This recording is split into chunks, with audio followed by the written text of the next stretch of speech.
बिस्मिल्लाहिर्रहमानिर्रहीम। रमज़ान अल मुबारक में रोज़ा रखने के साथ साथ इन बातों का खास तौर पर ख्याल रखें और इन बातों पर अमल भी करें कि अपनी निगाह नीची रखें। मतलब ये कि गैर शरई चीज़ें देखने से गुरेज करें। रोज़े की हालत में लड़ाई झगड़ा करने से गुरेज करें। अगर कोई लड़ाई झगड़ा करे तो उससे कहें कि आप रोज़े से हैं। रोज़े की हालत में झूठ मत बोलें, दूसरों की चुगलियां मत करें, क्योंकि ये बहुत बड़ा गुनाह है। रमज़ान अल मुबारक में मौसीकी मत सुने, बल्कि इसके बजाय तिलावत कुरान सुने और नाते सुने।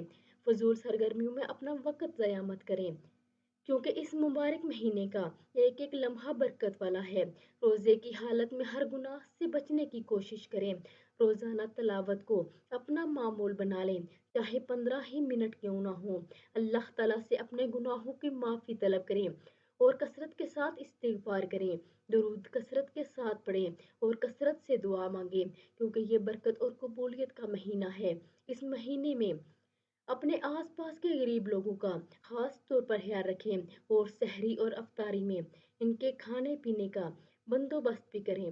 अल्लाह रब्बुल इज़्ज़त हम सबको इन चीज़ों पर अमल करने की तौफीक अता फरमाए। आमीन सुम्मा आमीन।